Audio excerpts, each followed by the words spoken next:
C'est quelque chose de merveilleux. ni ikintu ciza cane ko ukundi gusha Louer la grâce de Dieu.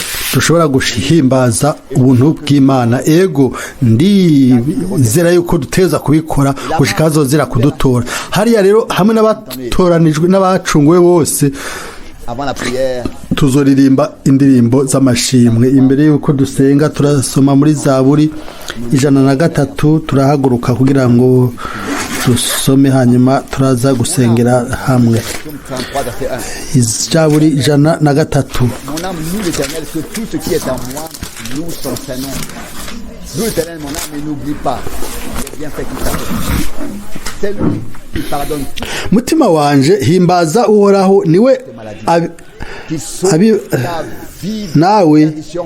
namwe ibimbamwo byose muhimbaze izina ryiwe ryera mutima wanje himbaza uhoraho ntiwibagire ibyiza yakugiriye byose niwe aharira ibigabitanyo byawe byose akakugira turasenga mwami ukundi gusha turagomba kukuzanira ibyubahiro n'amashimwe ibi si jewe gusa ariko twebwe twese turagomba ko mu bwina bw'imitima yacu duhimbaza izina ryawe turyubahe kuko watwakiriye mwami turagushimiye Te louons, turaguhimbaza ntidushobora kwibagira ibyo wakoze byiza muri twebwe mu bugingo bwacu nk'umunyezaburi ingene yabivuze ngo ubuntu bwawe warabutweretse gushika kuri ino saha watweretse urukundo rwawe nushimwe nuhimbazwe turagushimiye ko wadukijije wadukuye mu makosa waraducunguye udukura mu byaha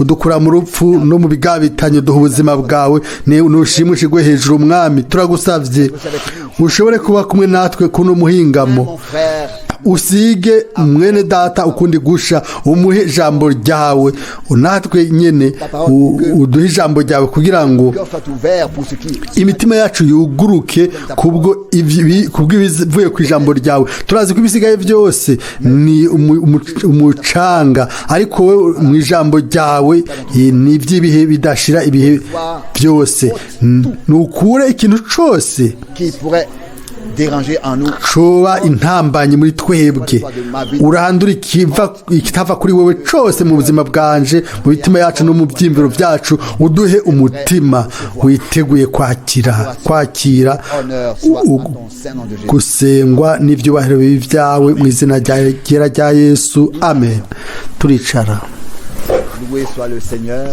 pour le privilège hashimwe umwami kubw'amahirwe ici ko dusubiye kuronka kuza hano kuri uno muhingamo d'être obligé ndaza gutegekwa de obligatoirement ndagoberwa buhoro retenir ma voix.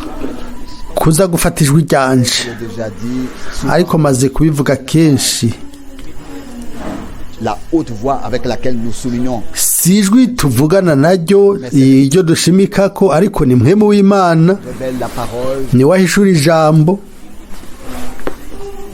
et qui nous conduit dans les profondeurs. akaturongora mu bwina bw'ukuri kw'Imana mu ijambo ry'Imana uko rero ni kubiri turagomba kureka ijambo ritubwire Dieu lui-même le fera. ibisigaye umwami wenyine Imana azobikora Dans de tels jours, murazi mu minsi nk'iyi il y a plusieurs choses hari ibintu byinshi ibyo nkunze kumenya et je vois de quelle manière des ibyo mbona ingene ibigeragezo mu buryo butandukanye biza kuri uncanguriya mu bwoko bw'Imana croyants, mbere no mu bizera ce n'est pas toujours le soleil qui brille, mais que si iminsi yose si izuba ryama ririko riraka haraza ingorane ibintu bikaza mu bizera ibyo birambabaza cane le point doit vraiment arriver.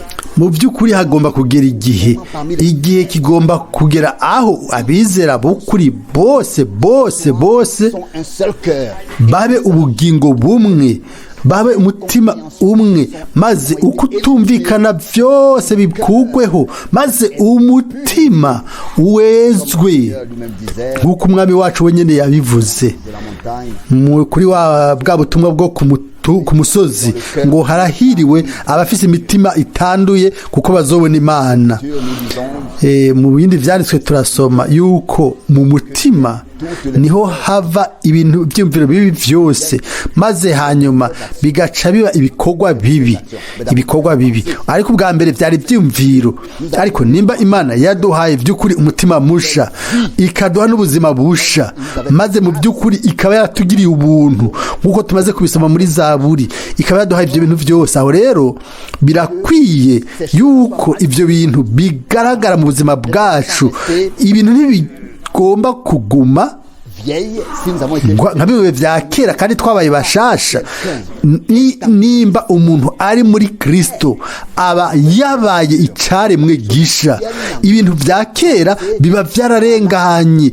Raba rero nuko yabaye umuntu mushasha, ivyo biva ku Mana. Nimba byose bitabaye bishasha, bisobanura yuko tutaraba ivyaremwe bishasha, bisobanura yuko ntituragira umwimenyerezo by'ukuri ukuvuka bwa kabiri. Hariho ibitero biza bivuye hanze. Siriko ndavuga ivyo rero ubu, ivyo bizoguma gutyo gushika ku mpera kuri umwe wese muri twebwe.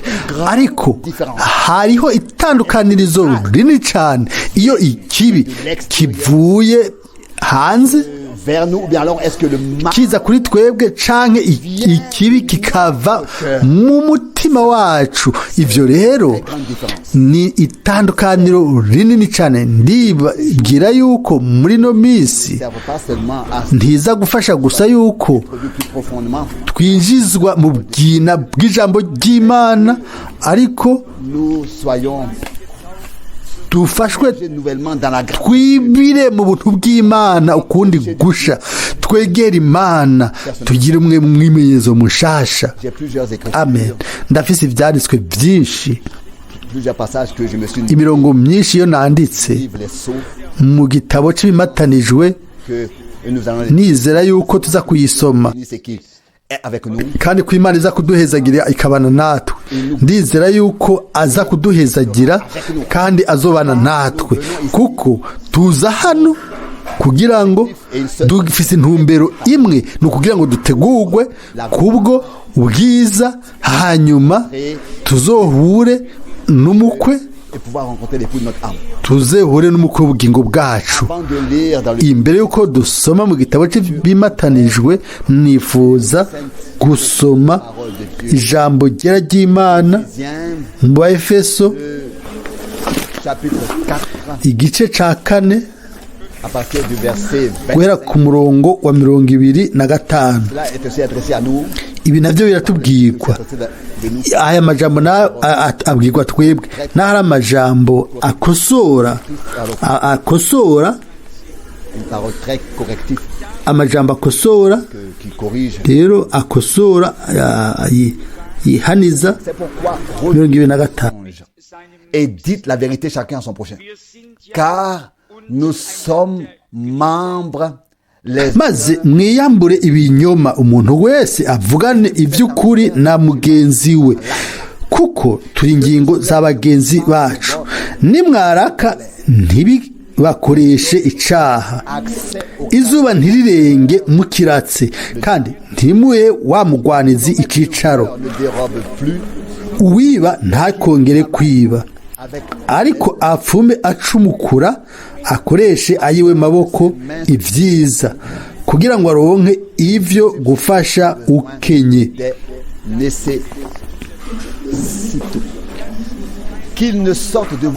Ntihaze hagire ibiyago bibi biva mu kanwa kanyu, ariko muvuge ijambo ryiza ryose ryo gukuza ukwiye kuribwirwa, kugira ngo riheshe abaryumvise ubuntu bw'Imana.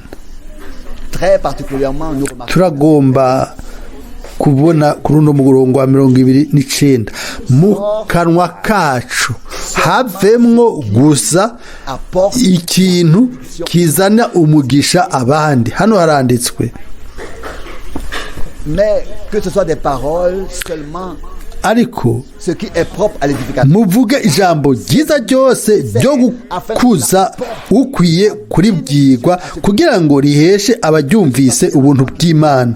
Nimba ari 3 baryumvise canke 30 canke 300 canke 3,000 ntaco bitwaye igitigiri. Nous disons quelque chose, Nitwavuga ikintu cela apporte ico kibe arico guha umugisha abatwumva.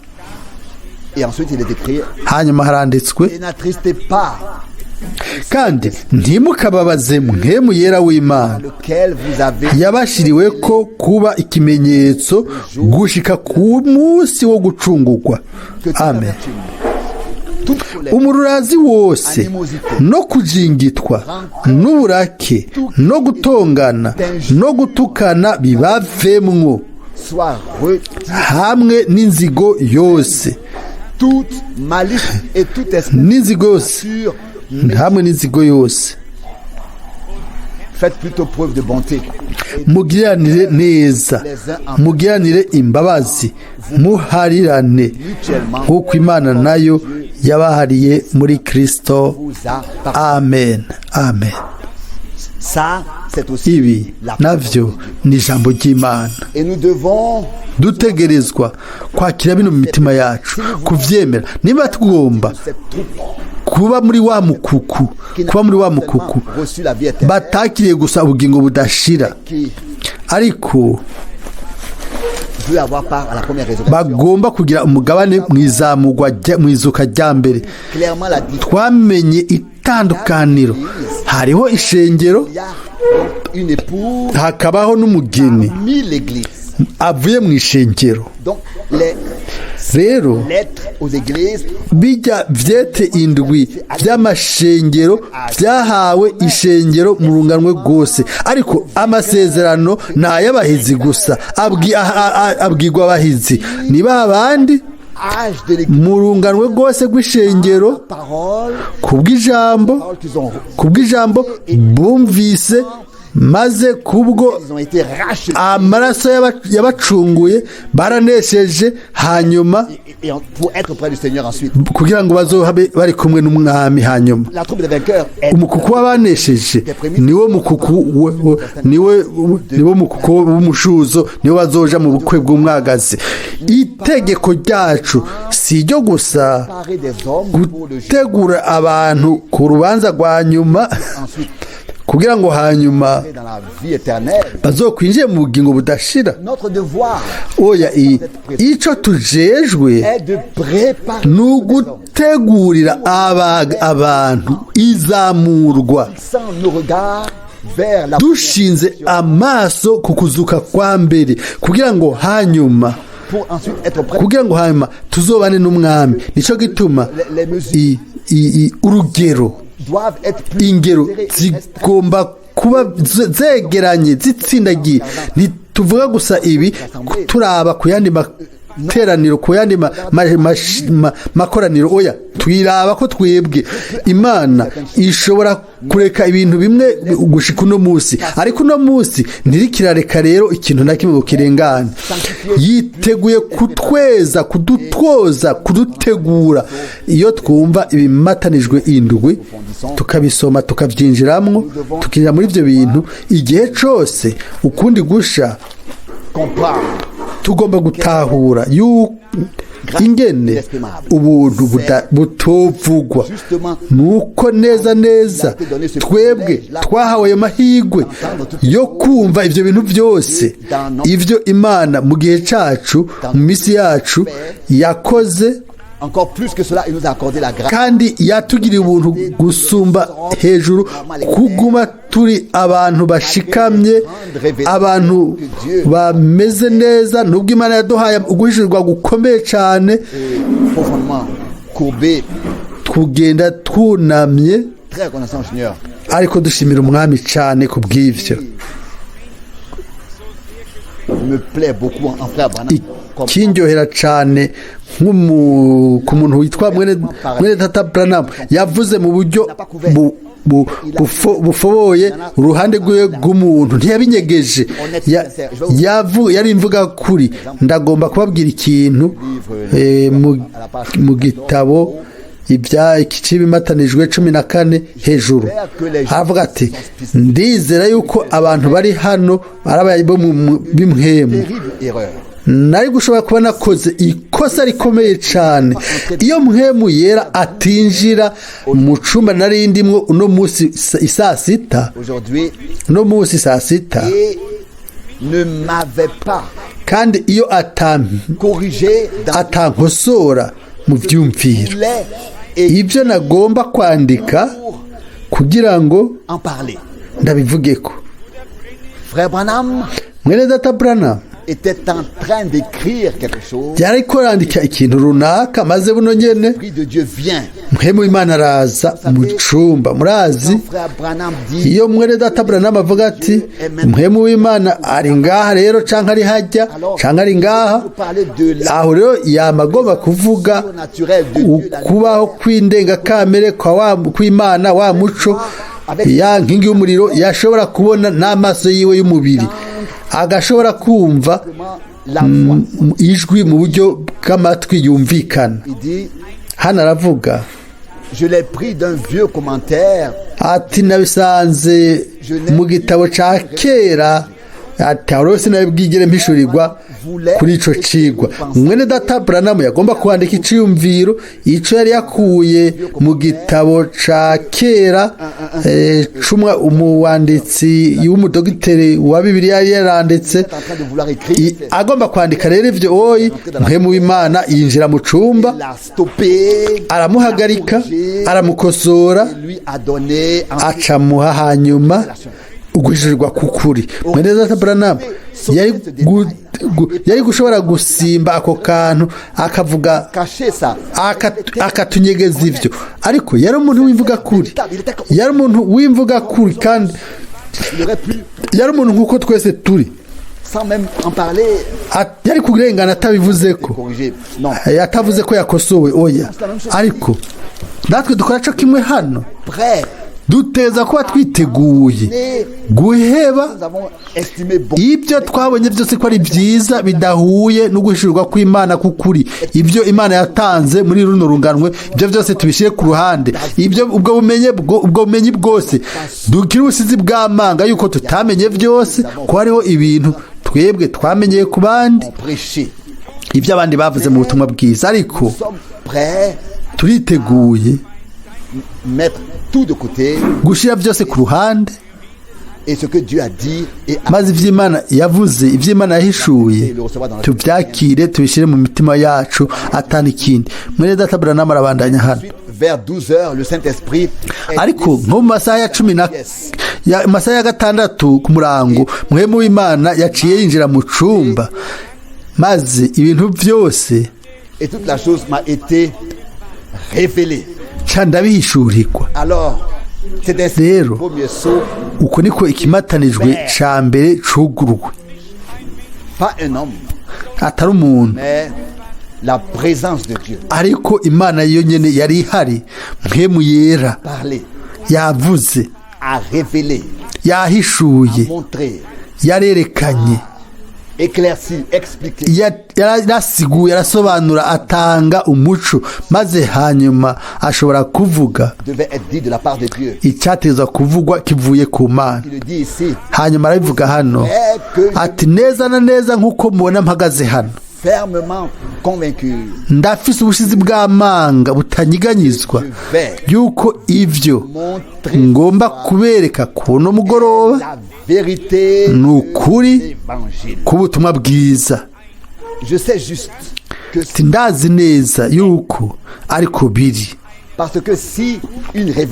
kuko nimba guhishurirwa gunyuranye n'ijambo si uguhishurirwa uko naho twovuga, aho twese twovuga ngo yego amina. uguhishurirwa qui est contraire à la parole de Dieu guhushanya n'ijambo ry'Imana est nommé une révélation, ce n'est pas naho ko kwitwa uguhishurirwa si uguhishurirwa uko niko bitaba bifise agaciro ariko igihushane bica bizimiza abantu aho rero nibuka wa muntu yatanguza ishengero muri Afrika y'Epfo yitwa ngo imvura ya nyuma yarahishuye ahishura umuhanuzi ngo Matayo 28 byahishuwe n'Imana ngo nukuvuga yuko abantu bateza kubatizwa gatatu babadibika baca baramiragura ivyo gushika maze uwo muhari rero nuwo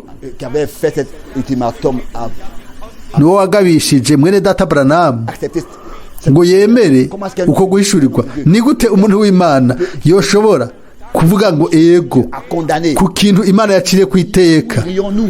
Mbega twoba turiko tujahe?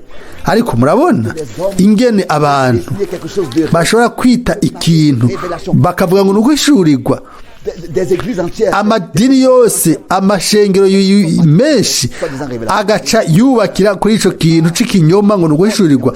Ariko ikinyoma si i Roma gusa canke i Vatikano, oya, ibinyoma ni mu mihari yose y'aba protestanti abidegemvya gushika no ku muhari wa nyuma uriho.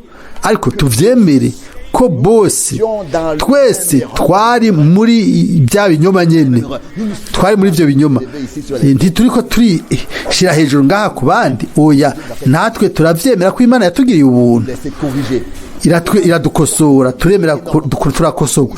Ivyo biranyubaka bikankomeza kumenya yuko hano dufise intakuka y'ijambo ry'Imana. Uguhishurirwa kw'Imana kwagaragaye, kwahishuwe na mpwemu yera mu nyigisho no mu kwinjizwa mu ijambo no mu kugomba kw'Imana. Hanyuma rero haravuzwe hano, murazi,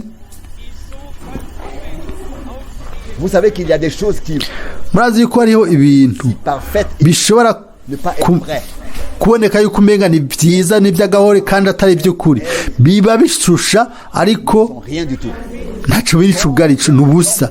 Ni abantu bangahe bashobora kwizera yuko ivyo bafise ari ivy'ukuri kandi ari ivy'inkomoko, bifoboye, bitunganye, bihuye n'ivyanditswe, kandi atari ivyo bidahuye n'ivyanditswe, ariko bakavyemera uko nyene. Aha rero twoca tuvuga nk'abandi batanguje amadini nka Hassel canke Joseph Smith, hariho n'abandi, Ellen White, bose bari bafise ivyo guhishurirwa, kandi uko guhishurirwa kose kwaciye iruhande y'ijambo ry'Imana. Uno musi abantu bakaba bakimatanije n'ivyo mu ruhande bavuga ngo ni binyoma. Hari umuntu kugira ngo bava mu kinyoma baja mu kindi, hariho gusa amahirwe amwe gusa mu kuva mu kuri winjira mu kundi kuri, n'ugusohoka ukava mu binyoma, ntaco tuhomba. Twebwe ntituriko turatukana, oya, igihambaye nuko Imana uyo nyene mu munsi w'agakiza yaradutabaye, ku munsi w'ukwemererwa hamwe yatwuguruye ugutwi dushobora kumva nk'uko abigishwa bumva. Kuri rwa rupapuro rwa 14 agace ka nyuma. Ubu rero nimba ndavyakiriye kuguhishurirwa, iyo nakiri ikintu mpishuriwe nzokibaha gutyo nkuko ntagihawe. Ariko ariko ndagihawe ari uko ari mpwemu wanje akizanye, nzobabwira imbere yuko ndabivuga. Yari icumviro ciwanje. Ni murabe ingene uwo muntu ari mvuga kuri nka Paulo mu Bikorinto ba mbere 7 ngo ahayi Paulo avuga ati aha ndabahaye icyumviro cy'iwanje nk'umuntu yagira ubuntu imbere y'Imana afite mpwemu yera. Ariko iyo kwari uguhishurirwa, iyo yari uku nikuraho agize, Pawulo yashobora kuvuga ati aha rero si jewe ndabivuze, oya aha ni umwami abivuze, kandi bose baba bazi icyo bagomba guhagararako mu buryo nk'ubwo nyene bishoboye. Mwene data akavuga, natwe turaca dusesa tukamenya ahari uguhishurirwa, aho Imana ivuze, aho Imana ihishuye canke ikoze, canke ikaturongora mu ijambo ryayo, canke ko ari mwene data Branham yavuze mu butumwa bumwe. Yarashobora kuvuga ikintu amaze kuvuga ku myaka yaheze imbere y'ibimatanijwe. Hano aravuga ati igihe nk'uko mpagaze hano mu mbona uno munsi ndavuze nti narose ibyo bivuye ku Mana nyir'ububasha itoto. Ibi iya ni byiza cyane n'agahore. Neza na neza nk'uko mpagaze hano kuno mugoroba ndavuga nti nabihawe uno munsi itoto bivuye kuhoraho nyine ubushobozi bwose. Imbere yaho yagomba kwandika ikintu ico umuntu yari yaravuze mu byumviro byiwe, ariko ibyo ndababwiye hano kuno mugoroba ibi nabihawe uno munsi, atari uwundi munsi. Oya, uno munsi aravuga n'isaha, ati hari nk'isaha 6 z'umurango uno munsi, bije bivuye kuhoraho nyene ububasha bwose. Nihashimwe Imana yacu kubw'ivyo yuko yashoboye kuronka umuhanuzi nk'uwo, umuntu w'Imana atazana ibyo guhishurirwa ngo abikure mu ikoti ryiwe. Oya, yararindira gushikaho ibyo bintu abihabwa n'umwami. Ku rupapuro rwa 20 turabandanya gusoma mu kimatanijwe ca mbere, hagati y'urupapuro rwa 20 mu Kidagi. Ni gute umuntu yoshobora kuvuga ngo umugeni wa Kristo azokwinjira mu byago? Sishobora kuvyumva. We azozamugwa imbere y'ibyago igihe ishengero ricibwa urubanza, ni ukuvuga igihe ryo nyine ubwaryo ricigwa urubanza rikakira amaraso. Ni gute Imana yocira urubanza umuntu amaze kuba gahore, amaze kuba burundu atagira n'icaha? Ibi ni amatangazo akomeye cyane. Ni gute Imana yocira urubanza ishengero ry'agahore ritagira icaha n'umugayo? Kumure wovuga uti uwo muntu ntabaho, ntibishoboka. Turaba mu buzima bwacu tukabona yuko harimwo amakosa menshi, ariko Imana nta makosa tubonamwo. Imana nikibona ibyo ayo makosa, kuko amaraso ikimaze gitunganye cyaratanzwe kugira ngo kituzanire agakiza gatunganye ku bw'ubuntu bw'Imana. Nibyo rero ari byo Imana yuzure mu mitima yacu nuko kuri guhishuwe, kugira ngo mu buzima bwacu ntitukorera agakiza kacu gushikaho mbere no ku gitanda c'urupfu usanga umuntu atarakizwa. Oya, dutahure yuko ibyo ivyanditswe vyera bivuga ngo uwambaza izina ry'umwami azokizwa. Amen. Un plein salut. Nagakiza kuzuye. Une rédemption parfaite. Ugucungurwa gutunganye. sans tâche, sans ride irréprochable, sans péché irréprochable. atacaha atamugayo La face de Dieu place une mu nyonga y'Imana, atamugayo atagakarabagu, condamnation. Nous pouvons atagucirwa ku iteka. Turashobora gusa ou alors nous kuronka kimwe muri ivyo que l'ennemi canke twizera ivyo umwansi nous chuchote dans, atwongorera dans l'oreille mu gutwi, et nous montre ceci, nos oreilles, akatwereka iki nos erreurs, et c'est amakosa yacu n'ibindi, canke tukaraba ku mwami, crucifié, tukaraba ku wabambwe, tukaraba kuri wa wundi c'est son saint sang wamenye amaraso yiwe ku bwacu, accompli. akaba yaraje ngo azane gucungurwa gutunganye. Ni uko gucungurwa gutunganye niho hari ishengero ritunganye, niho rigomba gusohoka rivuye. Mu kintu gitunganye havamo igitunganye, mu Mana havayo gusa ikintu c'Imana. Ibyo tubyizere rimwe burundu, maze hanyuma tuzofashwa kandi turatabagwa. Hanyuma tuca turaba Le sang de Christ, comme Dieu lui-même, mu maraso ya Kristo, la grâce de Dieu. nk'uko Imana yo nayo iyabona ku bw'ubuntu bw'Imana. Ni gute Imana yoca urubanza umuntu w'agahore, umuntu atagira icaha na gato? Ivyo La justification ni ugutsindanishirizwa kuzuye kw'Imana mu buzima bwawe no mu buzima bwanje, seulement atari gusa ibyaha, guharira ibyaha igice. Oya, amakosa yacu yose, ibigabitanyo byacu byose byarahariwe, mbere n'icete catwagiriza effacé, et caratabuwe. l'ennemi nous en montre encore une. Umwasi niyasubira kutwereka ikindi ibinyoma. Oya, imbere y'Imana nta caha. Vous pouvez dire cette personne. Urashobora kuvuga uti uwo muntu ntabaho, atagira La icaha. réponse est la Inyishu niyikurikira. déclaration de frère Branham.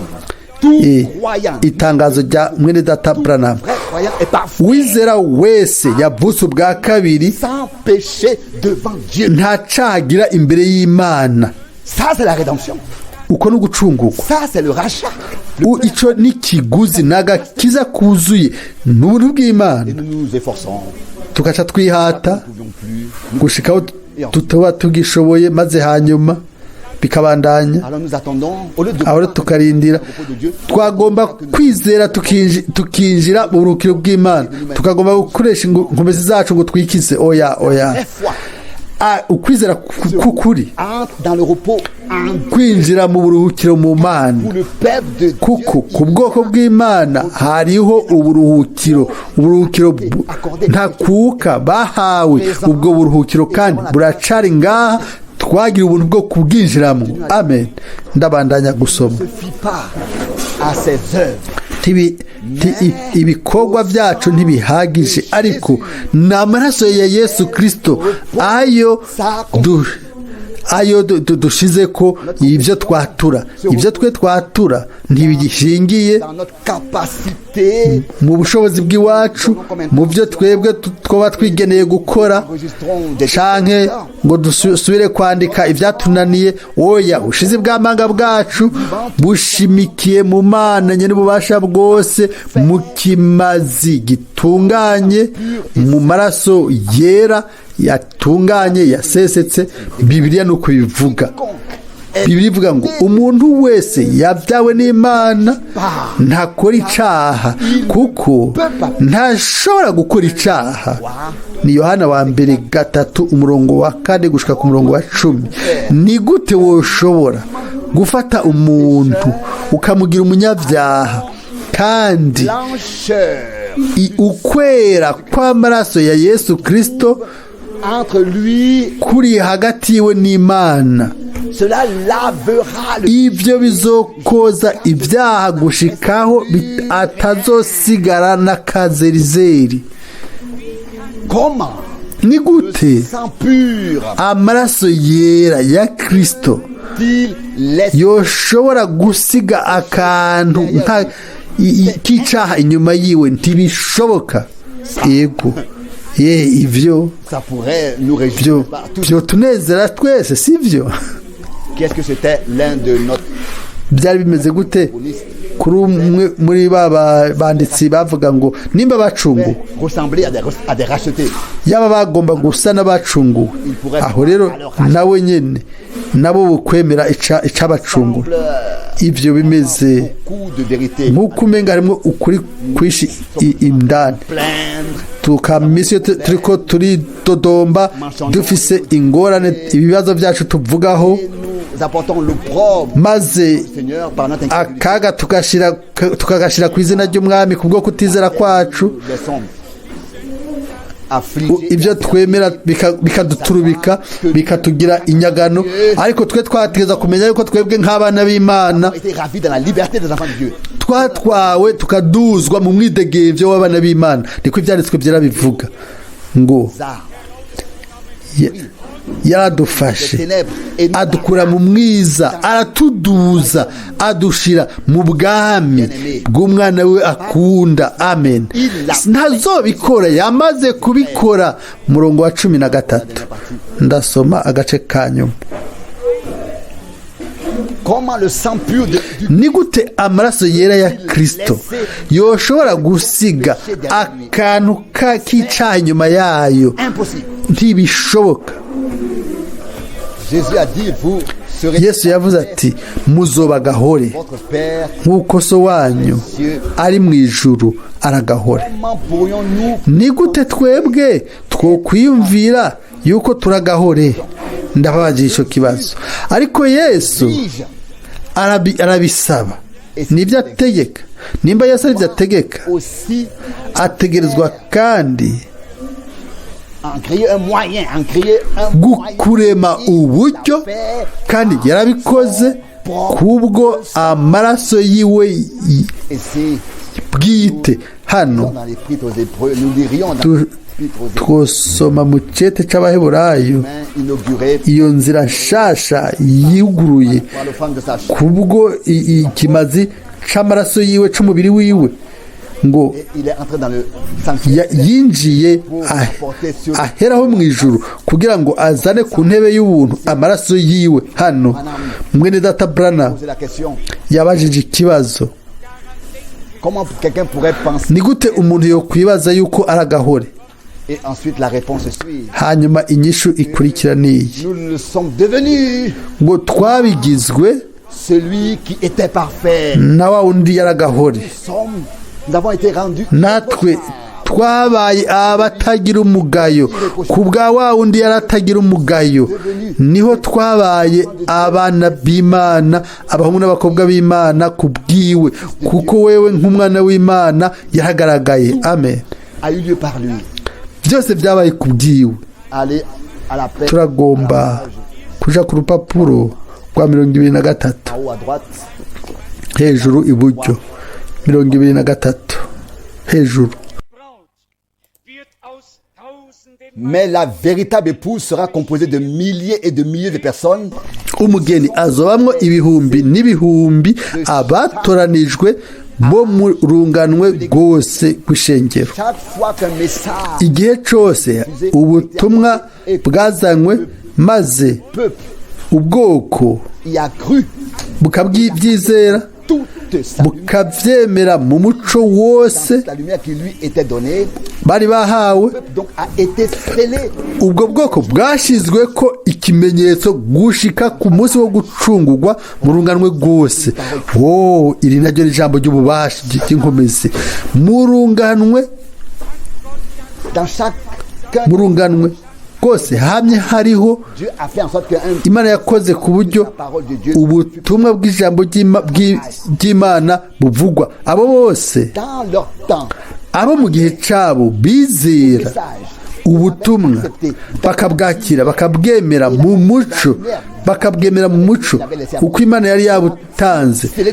Abo bashizwe kimenyetso ca mpwemu yera, bahaye ukuri Imana, bubashe ijambo ry'Imana mu runganwe rwabo, ntibaharije Imana ariko baremeye barongorwa n'Imana mu butumwa.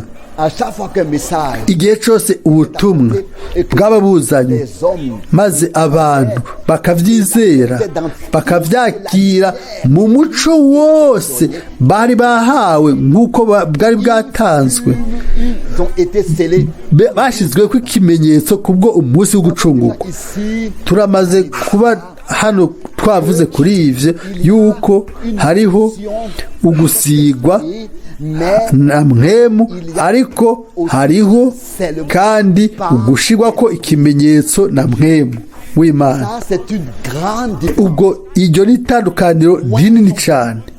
Benshi barasigwa na mwene data Branham mu butumwa bwiza, Loin de la fin, abasigwa bo mu bihe vya nyuma clairement, yaravuze neza kuri ivyo abifoboye, ariko kuri twebwe uno munsi havugwa ko tugomba kubona yuko est-ce que le scellement mbega ni hehe hari ikimenyetso ca mpwemu, atari gusa gusigwa kwa mpwemu yera, ariko seulement de ikimenyetso ca babandi reçu le message dans bakiriye ubutumwa mu muco wabwo wose, mu guhishurwa kwabwo kose nk'uko Imana mu rungano rwabo yabitanze, bakabyakira gutyo mu kwizera atagukekeranya. cela. Abo rero ni nabo Dans ce dernier nibo muri runo rungano rwa nyuma rw'ishengero uno munsi, abo nibo bazoshirwako ikimenyetso. Mbega ivyo biratomoye? avons-nous tous compris cela? Mbega twese twatahuye ivyo? Différence. Itandukanirizo hagati yo gusigwa na mpwemu, Comment nous avons murahazi neza. expliqué ces choses? Tumaze gusobanura ibyo bintu, tumaze kubivugaho. Ndamaze L'année 55, mu mwaka wa 55 à peu près igihe 15 ou 16 000 personnes. abantu 16,000 bumviza mwene data Branham, bose bari nk'abapantekote, bose bavuze mu ndimi, bose baririmba mu ndimi, Étaient loin. bose barasizwe. Wamengo ni nk'uko ijuru ryamaze gushika ku isi, Pas longtemps.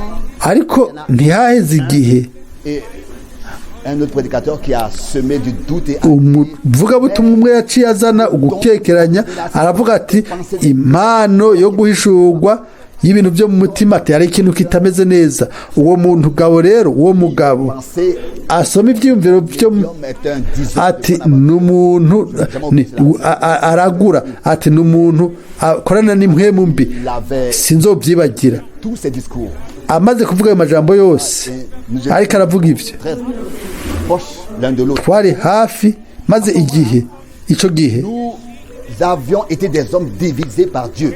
twaciye tuba abantu bacanyemwo, Imana icicamo kubiri. Quelque chose se passe sur la Iyo plateforme. hariho ikintu gikozwe na mpwemu yera ku ruhimbi, bivyo biba mu buryo bitananizwa. Ariko rero umuntu afise inzigo, kuko abantu banejerezwe bagahimbaza, maze nawe akagira inzigo, akavuga ati jewe mu butumwa bwanjye ntibazosubira kunyumviriza nk'umupantekotiste.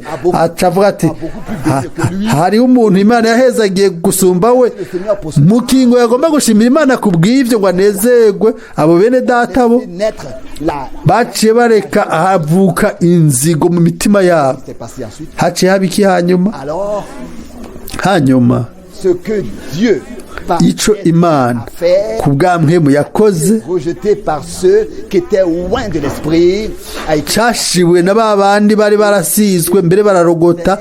Mbere umwami wacu Yesu Kristo yavuze ngo icyaha cyose aux hommes. kizoharirwa abantu, ariko ukurogota kuri mpwemu yera ntibizoharirwa.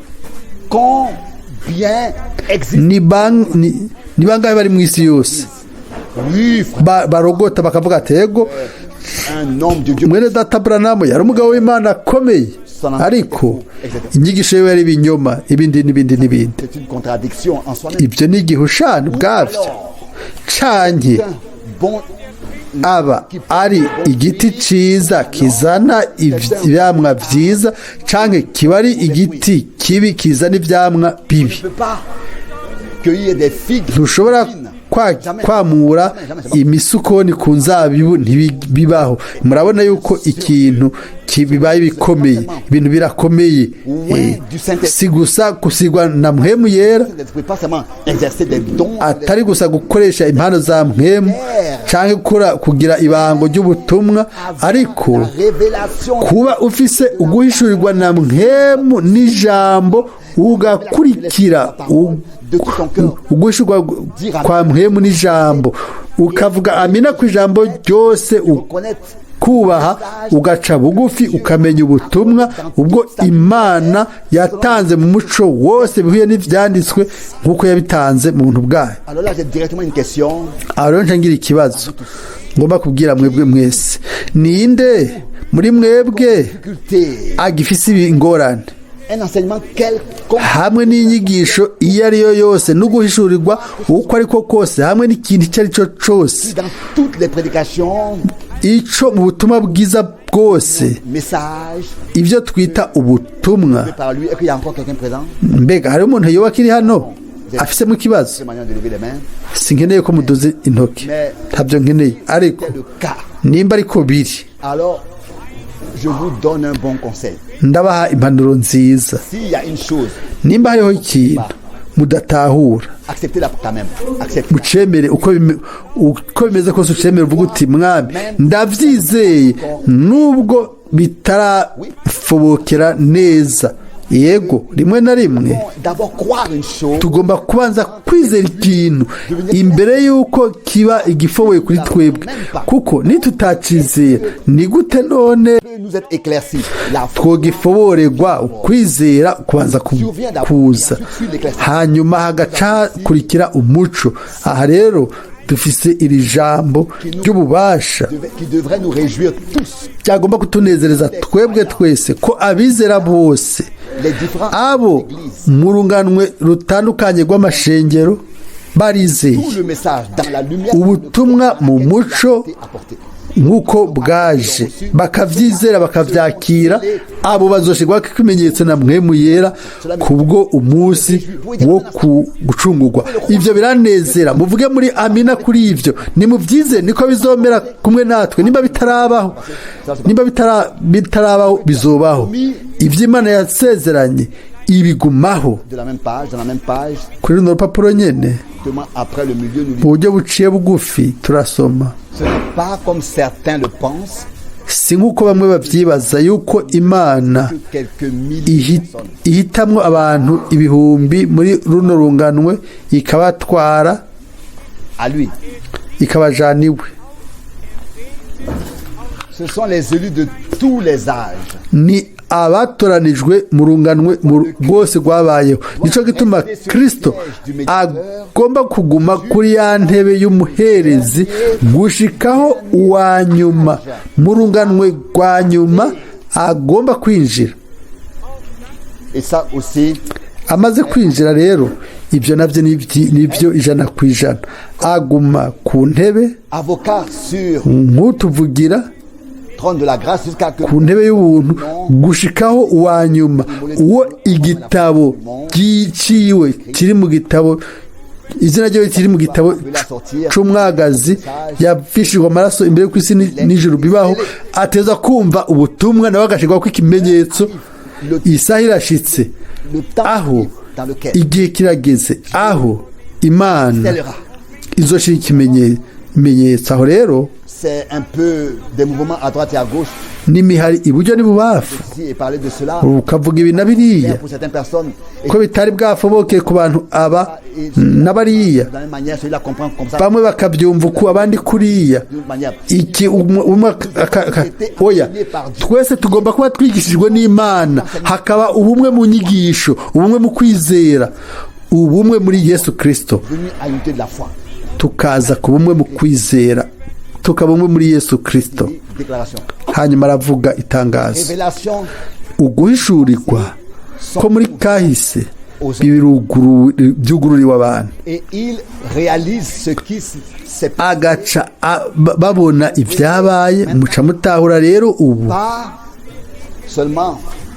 atari gusa que nous ayons la grâce de voir ce que Dieu fait dans notre temps. ko twagiriwe ubuntu bwo kubona ibyo Imana ikora muri kino gihe, oya turabona ko mu runganwe indwi icyo Imana yakoze mu runganwe rwose. Turagomba ubu rero kuja mu gitabo 25. ku rupapuro rwa 25 À peu près dès le milieu ici. co kimwe hano hagati umurongo ukurikira. Voilà ce qui vous arrivera. Raba rero ibizobashikira Vous parlez différemment. nimwavuga ibitandukanye n'ibyo mwiyumvira n'ibyumviro byanyu, byiza muhagarika. Dirigez vos pensées. Rongora ibyiyumviro byanyu mubirongoreye ku Mana, mubigumye bitanduye, Avec mugume mu murongo et parler de no mu manière buryo bwanyu bwo kuvuga. vous pensez. Muvuge, Pas avoir double. ntimugire imvugo zibiri. Iminsi yose muvuge icyo mwiyumvira. Tutagomba kubivuga, ntidukeneye yuko tuniyumvira Des choses que nous ne pouvons pas. ibintu tudashobora kuvuga tubwirana, tunabyumvire. De manière à la personne. Donc, Tubwire pensez. De toute façon, elles sont, ça veut dire qu'elles sont vaines. ibyo biyumviro biba ari bibi, udashobora kubivuga ntibizofasha abavyumva. Ibyo navyo Dit, pensez plutôt. twiyumvire gusa icyo dushobora kandi kuvuga. Dirigez vos pensées par Dieu. Ni mu Gardez pur. ibyumviro byanyu bigume bitanduye. Dire, c'est parce qu'elles sont pas. Udashobora kubivuga Ça nous souille. birakwanduza. Dans la ligne de Ni vous parlez de. mube mugororotse mu byumviro byanyu. Ne dites pas, je vais dire que je le crois, mais je vais le découvrir. Ndaza kuvuga ngo ndabyizera ndamugerageze. Oya niwizere gusa uvuge amina. Je crois, oui. Uvuga uti ndizera yego, ariko reka ndamugerageze ndabe. Juste, la Bible dit. Yego Bibiliya avuga ngo nimusese byose mugumye byiza. Ça dépend de notre Bivana vision intérieure. nuko tumeze indani mu mutima. Nimba hariho abantu bafise ivyiyumviro inyuma iyo bavuga ikintu ngo bagomba kugeza barabe ko bokuramo ikintu, barabe ko bokuramo amakosa, maze ntibazosubire kwizera. Aho rero hacatangura ingorane. Umuntu hari imvuga kuri imbere y'umwami azorongorwa na mpwemu mu kuri kose. Amen. Hanyuma haranditse hano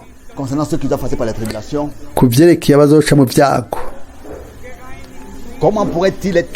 Ni gute umuntu yokozwa mu byago kandi ukwera kwa Yesu kubakura ko ikintu cyose cy'icaha?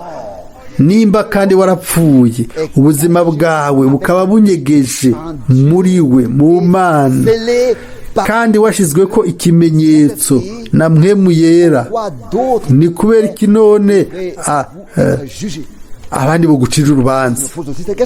Ibyo nanjye ndavyibaza. Kubera iki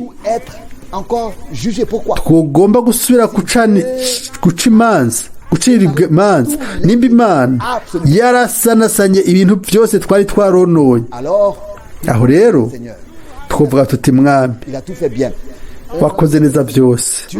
Ukavuga uti Mwami wishize ko gucirwa ku iteka kwacu, urubanza rwacu twe twaciwe mu mubiri wa Kristo, kandi ni mu mishago yiwe niho dukizwa indwara zose. Yikoreye ibyaha byacu. Umuntu atizera nk'uko ibyanditswe bivuga azokwishura ibyaha byiwe, ariko hanyuma si Imana bizobazwa, ni twebwe nitwe bibazwa, kuko ntitwizeye Imana. Intahe y'Imana n'utayizera abamugize umubeshi. Uko niko Bibiliya, niko ibyanditswe byera bibivuga. Rero ntitwakijwe gusa, ariko twarogejwe, twahawe imbabazi ku byaha byacu. Hano mwene data Branham aravuga ati ubuzima bwacu bunyegejwe muri Kristo hamwe ni mu Mana. Mu Mana buranyegejwe. Nicyo gituma Paulo yandika mu Bakorose ba mbere 3 umurongo ukurikira rero mwiza ngo Kristo niyagaragara mu buzima bwacu, natwe tuzoca tugaragara hamwe nawe gloire. mu bwiza. Il faut Birakwiye kandi manifester azogaragara mu buzima bwacu. mort avec Twebwe twapfanye nawe, lui, avec lui, twambanywe nawe, ubuzima bwacu caché avec lui en bunyegejwe muri we mu Mana. Mwene data Branham ici. aravuga hano C'est déjà accompli. nk'uko byamaze gusohora, akavuga ati Et il dit que byamaze gusohora muri twebwe, ati mwashyizwe ku ikimenyetso na mpwemu yera. d'autres devraient Kubera iki abandi bogomba kubacira urubanza? irez-vous encore pour Muzojahe kandi ngo muronke purification? ukwezwa kwanyu. Quoi d'autre avez-vous besoin? Ni ikindi giki mukeneye kugira ngo mwozwe? Complètement Nimba péché. mumaze kuba mutagira icaha na gato muri Kristo, C'est l'évangile. ubwo nibwo butumwa bwiza. Quand je vois mes amis Iyo mbonye abagenzi banje na bene data à ma droite et à bari sa buryo gauche, quand je les entends, bandi ibubafu nkumva alors j'ai basenga, l'impression ndibaza nti ils ont vraiment déposé leur mu fardeau. by'ukuri barashize hasi imizigo yabo. Nkavuga nti barizera, ndavuga nti baranezerwa neza. Ariko iyo bigiye kuri twebwe tukagira ingorane zo kunezerwa, kumbure kubera mu mitwe yacu hari ibintu bitandukanye. Ariko ibyo rero ntitubigize icitwazo c'ivyo le problème de l'incrédulité. Oya, tubishyire ahubwo kutizera. Iyo Pawulo avuga ati mbere biranditswe ngo nimunezerwe, nimunezerwe, ndabisubiyemo nimunezerwe. Umunezero w'umwami nizo nkomezi zacu. Simvuga ngo nimutugende dutwengera hanze. Oya, ni umunezero wo mu mutima w'ukuri. Hari n'itangazo mbere ngo Bibiliya ivuga ngo ni kimwe mu vyamwa vya mpwemu. Ivyamwa vya mpwemu ni urukundo, ni umunezero, ni amahoro. Ivyo vyamwa vyose umunezero urimwo. Qu'est-ce que vous pensez de cela? Mwibaza iki kuri ivyo? Nimba Imana uno munsi yoba yaduhaye umunsi w'umunezero, Nous chantons, n'est-ce pas? tuca turirimba iki? Tuti ubu niwo munsi wo umwami yakoze. Amen. Soyons heureux et Tunezerwe naissants kandi tube abashima. et laissons la parole et l'esprit agir en nous. Tureke ijambo na mpwemu bikoreye muri twebwe. Ubu niwo munsi wacu, n'igihe Le temps de Dieu, n'igihe c'Imana, son temps est notre kandi temps. igihe ciwe nico gihe cacu. Ijambo ryiwe niryo jambo ryacu. Uno munsi Pouvons en fait remercier le Seigneur. turashobora gushimira umwami Si nous croyons, nitwizera il a ôté yuko yakuyeho ibyaha byose akaba yaramaze kubitunganya. Paradizo yarayitwugururiye, dufise uburenganzira bwo kuja muri paradizo. Turashobora kubisoma muri Luka 23 mu gihe invoquait le Seigneur. umwe yatabaza umwami, yumvise ijwi ryiwe rimubwira ngo ndakubwira uno munsi Tu rentreras à uzokwinjirana nanje, uzoba uri kumwe nanje muri paradizo. ses péchés ont été pardonnés. Ibyaha byiwe byarahariwe. Invoquez le nom de l'Éternel, du Sauveur. Yambaje izina ry'Uhoraho arakizwa, niko byanditswe. Agira uburenganzira bwo kuja muri paradizo. Yesu Kristo yatwujuje n'Imana, niwe nzira, niwe muryango, niwe kuri, niwe buzima, niwe byose muri bose. Kuri twebwe aragomba ko natwe Ce jour, tuba wa munsi ugomba kuba uno munsi ugomba kuba umunsi w'umunezero. Umunsi uwo tutahura yuko Imana a fait tout ce qui yakoze byose ibyari bikenewe, yamaze kubikora byose byari bikenewe, yaramaze kubikora, nous avons seulement besoin de yaradukijije. Tugomba gusa kubyakira mu kwizera kuko yabihishuye, ibisigaye azobyitwararika. Amen. Mwene data Branham la question. arabaza ikibazo hano. Pour quelle raison est-ce que le jugement devrait être encore nécessaire? Kubera iki urubanza kuba rugikenewe? Ce juge déjà ne sera pas Umuntu yicira urubanza ntazocibwa urubanza. écrit dans Handitswe iki muri Yohana 5:24 ngo uwizera wa wundi yantuma abavuye mu rupfu yinjiye mu bugingo ntazosubira kuja mu rubanza. C'est vrai, amen.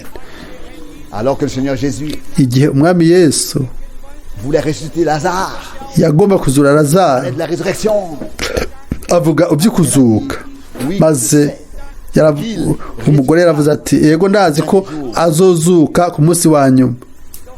mais Jésus a dit, Yesu aravuga ati jewe ndi ukuzuka, la vie, ndi n'ubugingo, pas besoin ntidukeneye kurindira wa munsi wa nyuma w'impera.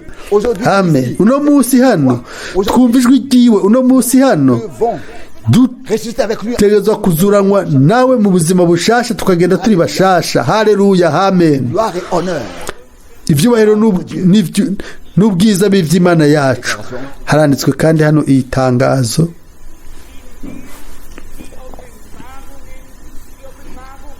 mais c'est l'heure. ariko ni La saha révélation est donnée au moment aho guhishurwa bitanzwe, aho nyene aho umugeni azira. le résumé. Ni incamake y'ibintu bya nyuma. Ndizera abagenzi banje yuko Une fin. byose bifise impera. Je ne le sais pas. Je Byari ntabyo nzi, te le dire. Vous le sinshobora kubibabwira. veux vivre cette Ndagomba kugira ubuzima muri de rino joro que je sois prêt ku buryo no ushobora kuba niteguye n'ibyashika muri rino joro. Je que ça c'est très bien Ibyo byose ni byiza, et correct. ni byiza kandi biratumbere, atari gutegura gusa Pour le temps. igihe, oya twitegurira ahubwo igihe. C'est de ça qu'il s'agit. Ibyo nibyo ari byo. Hariho abibwira ngo mwene data Branham C'est la fin. yarashinze umunsi w'impera. Oya, ibyo si byo mu by'ukuri, ntabyo yakoze. Hano aravuga Dernier âge de l'église. ku runga rwa nyuma rw'ishengero, ibyo turabizi twese. Aravuga Est-ce que ça a commencé? ati byatanguye ryari, aravuga ati Cela pourrait arriver jusqu'à 77. ibi bishobora gushika 77, ati ariko ndashobora kwihenda imyaka 20, imyaka 100, Mais je sais que ça va arriver. ariko ndazi ko bizoshika. Bien sûr. Yego, Paul aussi. Paulo nawe nyene Son temps. Le mu retour. gihe cyo yararindiriye ukuza k'umwami. Mbere yaravuga ati twebwe abazoba bakiri bazima Nous serons changés en un clin d'œil. tuzohindurwa mu kanya gato. Nicyo gituma Absolument pas. mbe ndamwite intumwa y'ikinyoma. Oya, umwana wese w'Imana, intumwa yose y'Imana yama irindiriye umwami mu gihe ciwe. Haraheze imyaka 300, imyaka 400, imyaka 100. Bose bari abana b'Imana mu gihe cabo, bararindiriye ukugaruka k'umwami, bari barindiriye ico. Murabyizera by'ukuri? Ego, jewe ndabyizera. Amen. Kandi abo bose mu gihe De leur vivant. bakiri bazima batarindiriye ukuza k'umwami, Nous ne le verrons pas non plus. ntibazonamubona, ntibazobona ukuza k'umwami, ntibazoja mu izamurwa Lors du retour du Christ. igihe umwami Yesu azogarukira. Ça doit être une Ariko, espérance vivante. Bigomba kuba umwimenyerezo muzima. Grande attente. Twe turi mu kurindira gukomeye, turindiriye umwami, n'ibintu bifadika. Si je décède avant, alors ne dites pas, frère Branham et frère Franck aussi s'est trompé. Non. Ninapfa imbere ntimuzevuge ngo mwene data Frank yarihenze. Oya, sinihenze, kuko imbere y'uko umwami agaruka ninitahukira, Quand vous serez dans la gloire, vous pourrez entendre monter. nimwa muri mu bwiza muzokumva intahe yanje yuko nizeye uko byari Attendu. bikenewe ko narindiriye umwami Nous voulons encore dire cela plus. nshikamye ndindiriye kugaruka kwiwe. Mbega dusubiye kubivuga kandi umunsi wawe n'umunsi wanje, isaha yawe n'isaha On est yanje aujourd'hui. birashobora kudodora uno munsi. Même si le retour du Seigneur naho kuza k'umwami koba peut durer pour tous, peut se kukazoteba bakarindira bose, ariko isaha yawe n'isaha yanje birashobora kuno munsi. Si dans ton cœur, nimba mu mutima pas wawe lié avec Dieu, udafatanye n'Imana, pas un avec lui, utari umwe n'Imana, il n'y aurait pas eu de désir, nta nyota yobaho, pas de désir. ata nyota iriho yo kumurindira. Uno munsi ugataha, Tu seras auprès de lui. Cette None. espérance vivante, ibyo byizigiro bizima bitegerezwa kuba muri twebwe si elle doit trouver son accomplissement. n'ibyabona ugusora kwayo mbega turatahura ibyo Si c'est pas tugomba kuba twabyumvise bitameze uko à quoi est-ce que nous none twaba turindiriye iki oya niko byari bimeze ku bana b'Imana bose mu birunganwe rwose rwabayeho se sont pas trompés. ntibihenze Le Seigneur l'a umwami repris. yarabatahukanye Pas attendu en vain le retour. ntibarindiriye ubusa ukugaruka k'umwami Ils sont déjà entrés dans le ariko bamaze kwinjira mu iparadizo uno munsi abatizera mal, bien sûr, cette chose. Ils disent, batahura nabi ibyo bintu bakavuga ngo oh raba na mwene data Branham ujya muhanuzi akomeye nk'uko yabivuga attendu de son vivant le retour du Seigneur. yararindiriye kuza k'umwami akiriho ariko yarindiriye ubusa oya ndabasaba nimungirire imbabazi mwene data Branham ntiyarindiriye ubusa ukuza k'umwami Maintenant auprès du Seigneur. uno munsi ari hafi y'umwami yaritahukiye nk'uko abandi bose batwitangiye imbere mbe murabyumva mwese C'est une espérance vivante ni umwimenyerezo muzima que tous les vrais uwo abizera b'ukuri baba bafise muri bo ennemis se tromper ou bien si ukwihenda ou se décevoir, c'est une réalité difficile. si ukwihenda cyangwa kwimaramaza oya umwami niyadutahukana umwe wese ukwiwe cyangwa tutawutwarira hamwe C'est ça. ibyo uko bimeze tuzokuba turi kumwe nawe tuzokwamana nawe nicyo gihambaye byose biratunganye byose ni by'ukuri igihe cyose ku mana na ba bandi bizera ijambo ryiwe turasubira gusoma kandi twihute uno murongo kugira ngo mumenye yuko mwene data Branham yabivuze Page ku 26. rupapuro rwa 26 haranditswe hejuru mu kidage La deuxième phrase. ndasoma Veux vivre itungane rya kabiri de telle sorte que je sois prêt. ndagomba kugira ubuzima no munsi kugira ngo mbiriteguye n'ibyashika uno munsi Il peut revenir ce soir. arashobora kuza kuno muri rino joro Mais c'est possible que cela aura lieu. ariko birashoboka yuko 20 ans. Je sais pas. byobaho mu myaka 20 sinzi igihe azogarukira sinzi ariko ubuzima bwanje bushobora guhera kuno muri ino joro ibyo nakoze byose hano bizoba birangiye bizoba biheze ku iyo saha Je devais ntegerezwa kuca ngenda guhura nawe marcher ici bas. ku rubanza nk'uko nagendeye hano hasi Un arbre se courbe. nk'uko igiti gihengama kikaca kigwa Abikorintho ba kabiri Et déclaration où Frère Branham 9 umurongo wa 10 hariho ayandi majambo aho mwene data Branham yatomoye ibintu il yuko n'a pas de temps pour le retour. atigeze ashinga igihe cyo kugaruka k'umwami umwami atugirire ubuntu ntitwigere dushinga igihe ariko tugire gusa inyota mu mutima Quotidiennement, yuko umunsi ku wundi twokwama twiteguye si le Seigneur revient, nimba umwami niyaza kudutora ou bien alors que canke auprès de lui éternellement, tuzobe turi kumwe nawe ibihe byose mu bwiza individuellement. canke nimba yatwara umwe Et exiger ku ruhande rwiwe oya ntiturenze ivyo ariko wewe à tout préparé par sa grâce wateguye byose kubwo ubuntu bwiwe et je reviens. yaduteguriye ikibanza ati nzogaruka ndabatware mube ahondi Beaucoup de milliers ibihumbi byinshi étaient repris par lui. bamaze gutahurwa bajanywe nawe nk'uko ku mpera Ceux azoza restés, c'est ce que c'est écrit. agatwara abasigaye Ceux qui sont restés. ari bazima abo bose Le mot kubera restés. iki ijambo ngo abasigaye Alors tous les autres, ça veut dire abandi bose qu'ils les ont déjà précédés. bazoba babitangiye imbere ariko ku mpera abazoba bakiri bazima nibo bagomba kuvuga abitesonika ba mbere 4 bazohindurwa Ensemble, maze twese hamwe tuzoca tugenda mu bwiza abazutse espérance vivante. n'abari bazima mbega ibyizigiro bizima ijambo ry'Imana ry'ukuri Nous qui devrait nous consoler tous. cyagomba Ne pas oublier cela.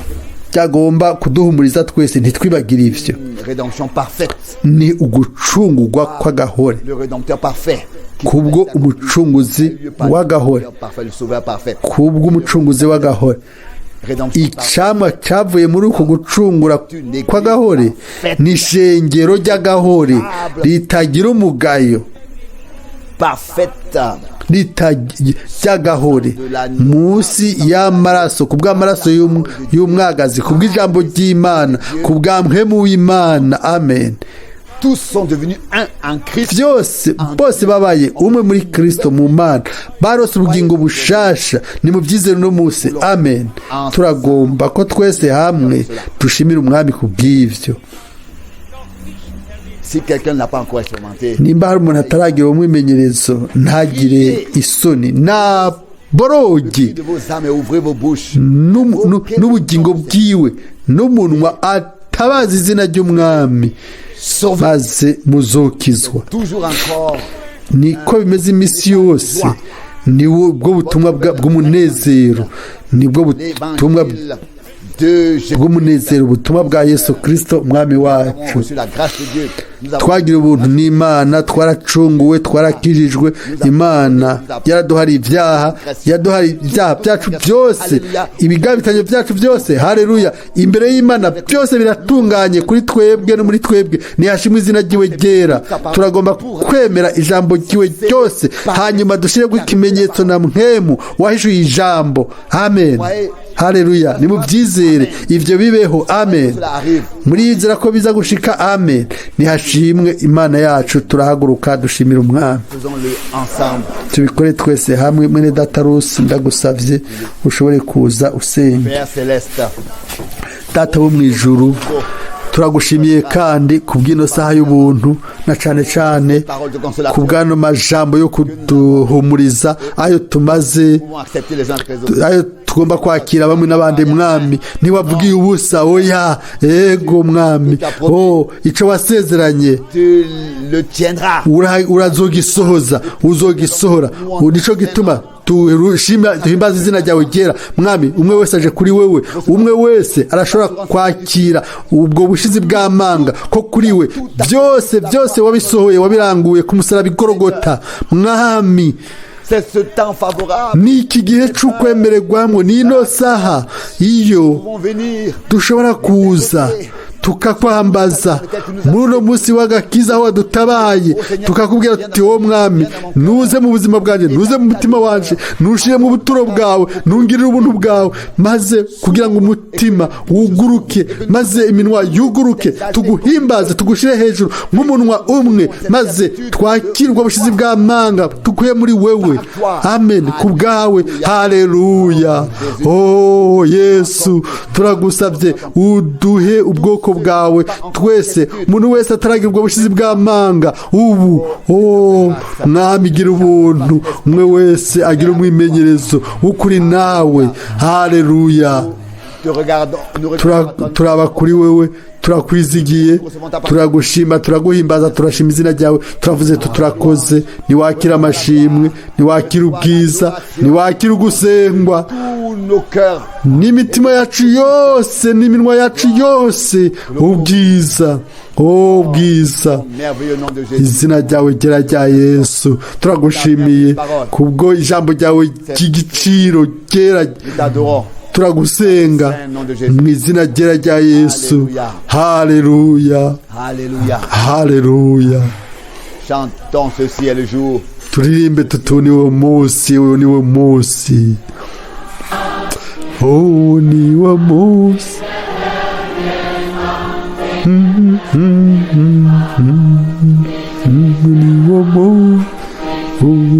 Ceci est le jour. Uwo niwo munsi le Seigneur a fait. Umwami yakoze. Nous voulons être heureux et reconnaissants pour ce jour. Duhimbaze kubw'uwo munsi et expérimenter l'esprit et la parole. Tugira umwimenyerezo wa mpwemu n'ijambo, kuko niwo munsi w'umwami yakoze. Ceci est le jour.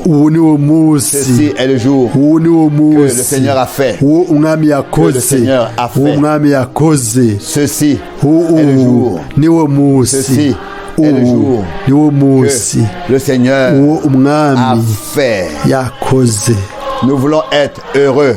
turagomba kuba tunezerewe tugira amashimwe Voulons expérimenter la parole de turagomba l'esprit. kugira Car umwimenyerezo c'est la parole avec l'esprit. w'ijambo na Car c'est le muhemu jour kuko que le ni wo Seigneur munsi wo a umwami fait. yakoze. Mes bien-aimés, amen. bakundwa sinzi si nous pouvons nimba twoshobora discorde à une kuvuza inanga y'imirya cumi ariko apporter de notre cœur une fois. by'ukuri n'umutima wacu wose tuzanaye amashimwe umwami. Peut-être que kumbure ce serait bien si nous pouvions être byo ari byiza hamwe twokwirekura twe bwacu tukivana kuri twebwe tukava muri twebwe tugatandukana, n'est-ce pas, et celui qui a yego, maze umuntu ou bien une cravate peut afise ikaravate canke ayugurure bien le décider. Oui. ayugurure yego ayugurure ikaravate, izina ryiwe ryubahwe. ubu ni wo munsi Message de Dieu pour nous. ubutumwa bw'Imana kuri twebwe, amen. mu gihe cacu, isaha yacu, Des milliards d'hommes imiliyaridi y'abantu ntibazi ibi bintu, sur la grâce. Tant twe twagiriwe ubuntu bwo kumva bino bintu croire à ces choses. Qui veut, no kubyizera. celui qui veut même ugomba qui peut se faire, créer des a- choses. Ceux qui le akoma amashi usemerera urira rire, peut avoir même des larmes de reconnaissance. harashobora kuza n'amosozi y'amashimwe. ibyo birabaho. Nous fermer nos yeux. turagomba kugara amaso yacu ntihagire umuntu yitware ku wundi, ariko twese turi mu nyonga y'Imana. Chantons dans un retour. turirimbe twiyegurira Imana tuti urabereye urabereye urabereye.